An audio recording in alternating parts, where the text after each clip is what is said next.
My brothers and sisters, the last time I was here for 2 sermons in a row, the advice that I shared with you, it revolved and pivoted around one ayah from the Quran in which Allah subhanahu wa ta'ala addresses us saying, Ya ayyuhal ladhina amanu qu anfusakum wa ahlikum nar.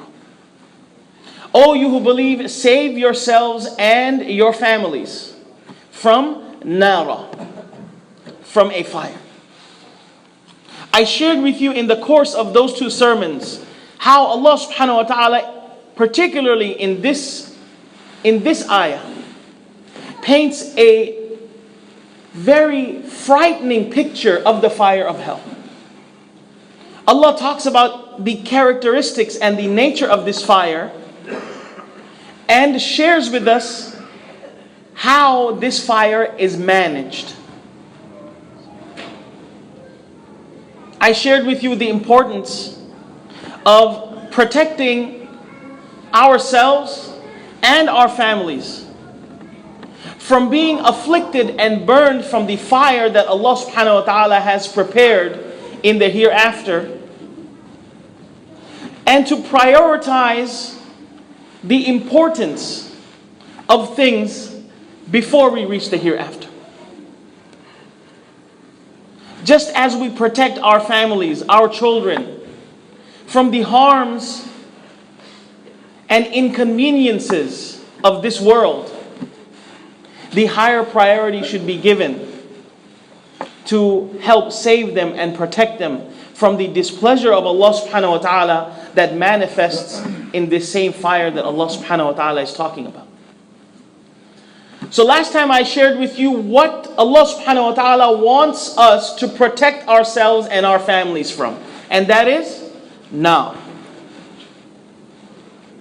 For today's advice, I'm going to move away from now and share with you through the word of Allah subhanahu wa ta'ala what Allah subhanahu wa ta'ala wants us to seek in our effort to protect ourselves from now. And for this, I will share with you some ayat of Surah Al-Hadid. And in these ayat, Allah subhanahu wa ta'ala paints the picture of the Day of Judgment. Now usually in the Quran, when Allah subhanahu wa ta'ala talks about the Day of Judgment, there are 2 groups that Allah subhanahu wa ta'ala talks about. Those who believe and those who disbelieved. Those who rejected. Those who turned their backs from the truth. But in this particular ayah, Allah subhanahu wa ta'ala, the 2 groups Allah subhanahu wa ta'ala is talking about on the Day of Judgment are, number 1, those who believe versus those who thought they believed. Those who pretended to believe. And on the day of Judgment, their so-called iman, their so-called thinking of belief will have no value in the eyes of Allah subhanahu wa ta'ala. And starting with verse number 12 in Surah Al-Hadid, Allah subhanahu wa ta'ala is telling the Prophet sallallahu alayhi wa sallam, يَوْمَ تَرَى الْمُؤْمِنِينَ وَالْمُؤْمِنَاتِ يَسْعَى نُورُهُمْ بَيْنَ أَيْدِيهِمْ وَبِأَيْمَانِهِمْ. Allah subhanahu wa ta'ala is setting up the stage for us to visualize, telling the Prophet ﷺ that on the day you will see the believers, men and the believing men and the believing women. Yas'a, they will be hastening and hurrying towards Jannah. Yas'a nuruhum bayna aydihim wa biaymanihim. They will have a light. Yas'a nuruhum bayna aydihim wa biaymanihim. A light will emit from them. That light will hasten. A light from what? A light that is in front of them. And a light on their right side. يَسْعَى نُورُهُمْ بَيْنَ أَيْدِيهِمْ وَبِأَيْمَانِهِمْ. They will be hastening towards what? Allah subhanahu wa ta'ala mentions Himself. بُشْرَاكُمُ الْيَوْمِ. Congratulations to all of you. جَنَّاتٌ تَجْرِي مِنْ تَحْتِهَا الْأَنْهَارِ. You will have gardens of which rivers flow beneath them. خالدين فيها. You will live there forever and ever. ذلك هو الفوز العظيم. And indeed that is the greatest success. So Allah subhanahu wa ta'ala talks about the believers, but talks about something special about these believers. Allah subhanahu wa ta'ala talks about a nur. And this is the shift that I want to make away from now and going into nur. Allah subhanahu wa ta'ala tells us to protect ourselves from nar. And in this passage, Allah subhanahu wa ta'ala is telling us what we should seek. And that is nur on the day of judgment. بَيْنَ أَيْدِيهِمْ وَبِأَيْمَانِهِمْ. When we bring faith on Allah subhanahu wa ta'ala, when we do good deeds, on the day of judgment, our faith and our a'mal salihah, these things will materialize and manifest and turn into a light for us on that day of darkness. يَسْعَى نُورُهُمْ بَيْنَ أَيْدِيهِمْ. The light as a result of our iman, وَأَيْمَانِهِمْ. And the light that will emit as a result of our a'mal. So as these believers, picture this, as these group of believers are going and they're hastening towards their Jannah with the light that Allah subhanahu wa ta'ala has provided them, there will be another group. A group of people who will be in darkness, surrounded in darkness to the point where they can't even see themselves. What happens to this group? Allah subhanahu wa ta'ala says, يَوْمَ يَقُولُ الْمُنَافِقُونَ وَالْمُنَافِقَاتُ لِلَّذِينَ آمَنُوا انظُرُونَا نَقْتَبِسْ مِن نُورِكُمْ. This group of people known as the hypocrites, these people who pretended to be Muslims, who said they were, but in reality they were not. They will see some light in the distance. And when they see this light, they will see this light getting dimmer and dimmer and dimmer because the mu'mineen are going, they're going very fast, very quickly. So when they see these lights moving and the light getting dimmer and dimmer, they will say, Unduruna, hey, wait for us. Turn this way. Turn towards us. Because they are in what? They are in darkness. Naqtabis min nurikum. Let us take from your nur. Naqtabis. Iqtibas means when you have a torch that's on fire, and you take one that's not, and you use the one that's burning to light your torch. Does it take away from this torch? It doesn't. They will say, Unduruna naqtabis min nurikum. Face towards us. Show us some light. Naqtabis min nurikum. So that we can take some of that light. But while all this is going on, the mu'mineen, they are going to be so busy heading towards Jannah. Remember, they've already heard Bushraakum al-yawm. They've already heard the congratulations. You think they're going to stop?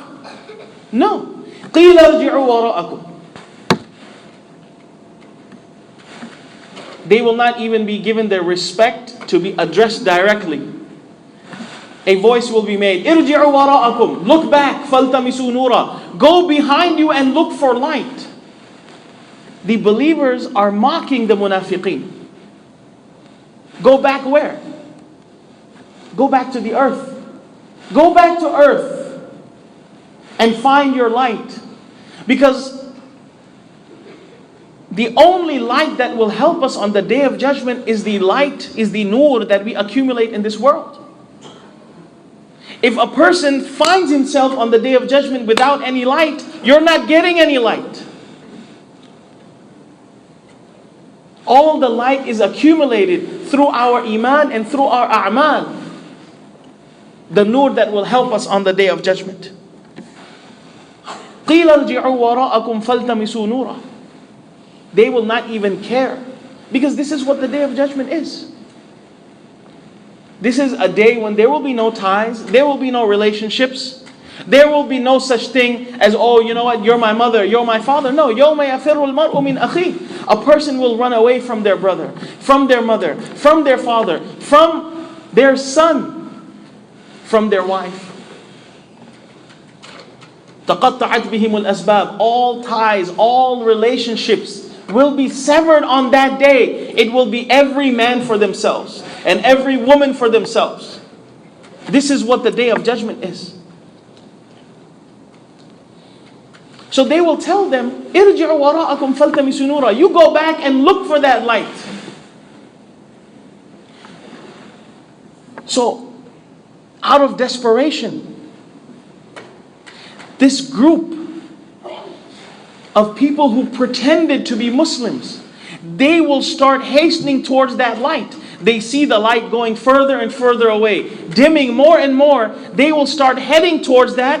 And Allah subhanahu wa ta'ala says, فَضُرِبَ بَيْنَهُمْ بِسُورِ لَهُ بَابٌ. A gigantic wall will be dropped between them and the people of the light. فَضُرِبَ بَيْنَهُمْ بِسُورٍ لَهُ بَابٌ. There will be a door in that wall, which we don't have time to discuss right now. بَاطِنُهُ فِيهِ الرَّحْمَةِ. The part of the wall that is hidden from them, the other side of that wall, is where the compassion and mercy of Allah subhanahu wa ta'ala is. وَظَاهِرُهُ. And the side of the wall that is facing them, ظَاهِرُهُ مِنْ قِبَلِهِ الْعَذَابِ. And from the side of the wall that's facing them, the punishment is coming. So now, these people are in a position where the wall has stopped them from moving towards the light. And the adhab and punishment of Allah subhanahu wa ta'ala is ganging up on them. In a plea of desperation, they will call out to the true believers, قَالُوا أَلَمْ نَكُمْ مَعَكُمْ. They will say, weren't we with you? Weren't we with you? And this is the reason why I want to bring this passage in this afternoon's khutbah. Because this, Allah subhanahu wa ta'ala is talking about a group of people who call themselves Muslims, to the point that even on the day of judgment, and this was so set in their heart, they believed it so dearly that we are from the Muslimin, that even on the day of judgment they will cite this as a proof to be eligible to go into Jannah. Alam nakum ma'akum, weren't we with you? Didn't we do business together? Didn't we go to the same places? Didn't we chill together? Didn't we converse with one another? Didn't we live together? Weren't we side by side? Alam nakum ma'akum. Now that the wall is there, a wall between the believers and the adhab of Allah subhanahu wa ta'ala, there is a sense of safety and security for the believers. Okay? First they were going very quickly towards Jannah, because what was behind them? The adhab. So they wanted to quickly get away. But now Allah subhanahu wa ta'ala put up a wall. So there is this sense of safety and security that, you know what, there is a barrier between us and the adhab now. So they give the munafiqeen at this particular moment the courtesy of having a conversation with them. And what was their reply? What is going to be their reply? قَالُوا بَلَى. Of course you were with us. Yes, you are a part of our society. You are a part of our community. We lived in the same city. We went to the same school. We worked together. وَلَكِنَّكُمْ فَتَنْتُمْ أَنفُسَكُمْ. Allah subhanahu wa ta'ala in the beginning of these ayat was talking about the nur, right? How believers will have this nur. Now Allah subhanahu wa ta'ala is sharing with us the stages of how a person ends up being amongst those who thought they would be on the day of judgment with nur, but they found themselves without that nur and looking for nur. A person does not lose the nur overnight. But there are stages in which a person's nur starts getting dim and dim until it totally extinguishes. The response of the believers are, وَلَكِنَّكُمْ فَتَنْتُمْ أَنفُسَكُمْ. You put yourselves to a test. You continuously tested yourself. The word fatana means when you take gold and you put it through that extreme heat so that the impurities, they melt away, so you're left with solid gold. Okay? That extreme pressure and cleansing process is called fatana.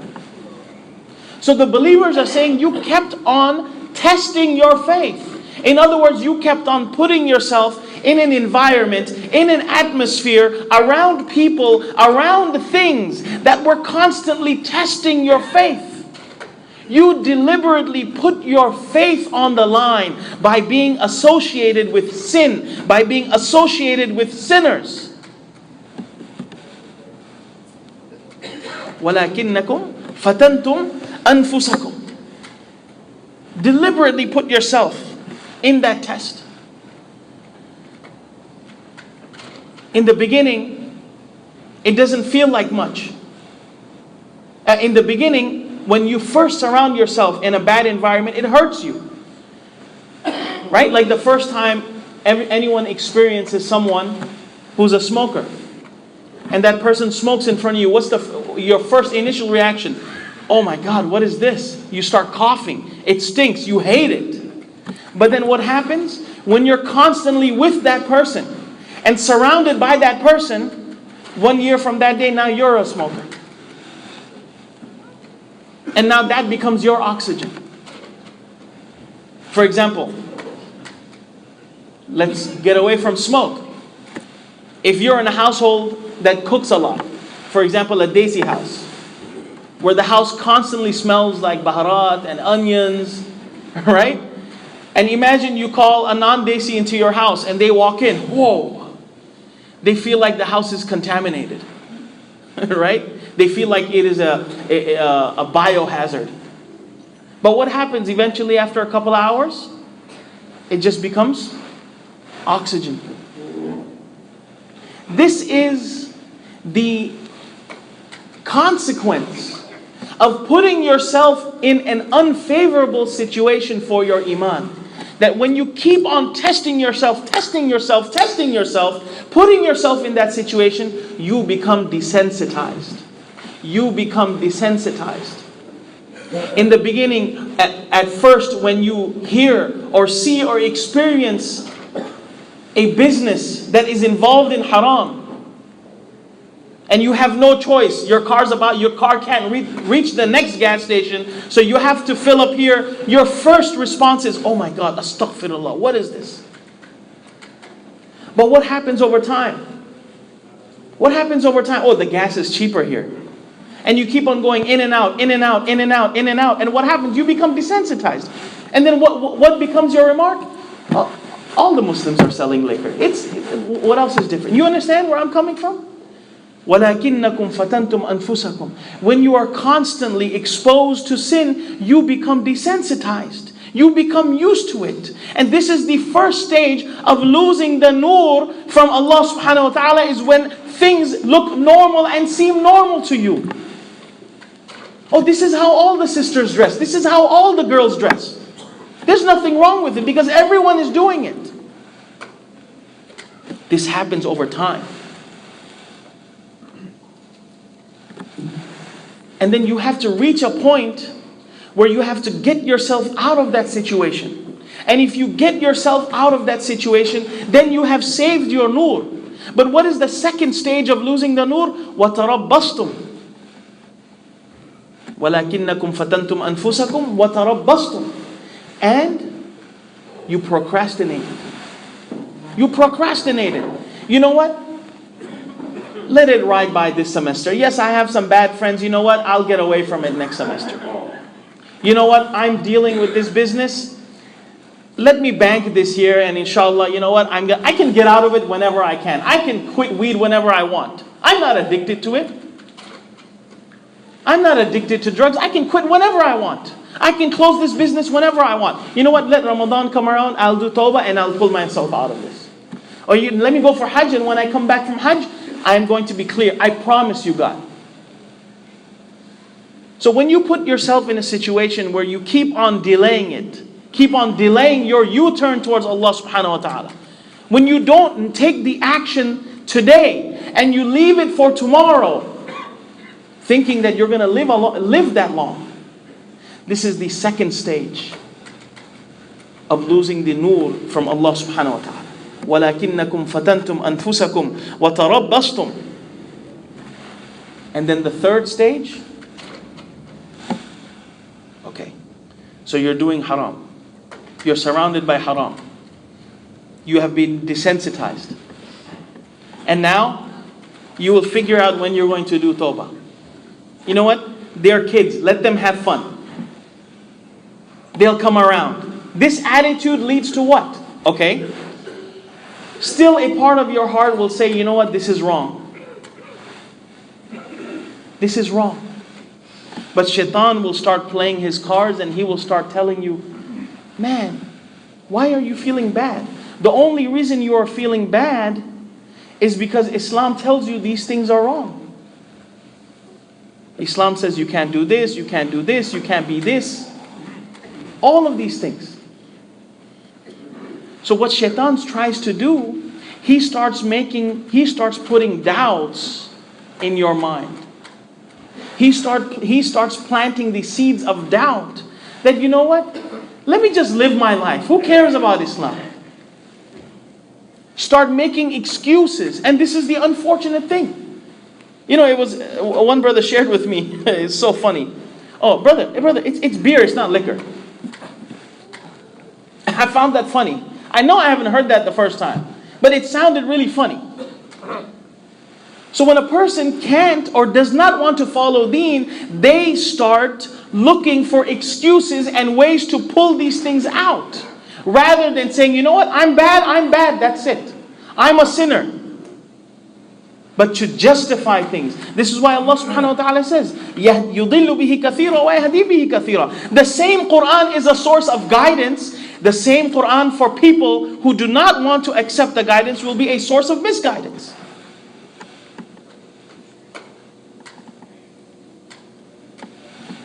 So now,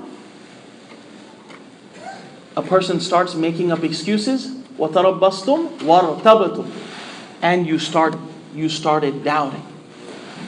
You started doubting that this Islam doesn't apply to me. This was 1400 years ago. And there are groups of people who preach this thought that, you know what, Islam was for them. The hadith was for the people of that time. And the society and environment that we are living in that allows you to do whatever you want, that encourages you to do what you want, where you want, how you want, why you want, and who you want to do it with.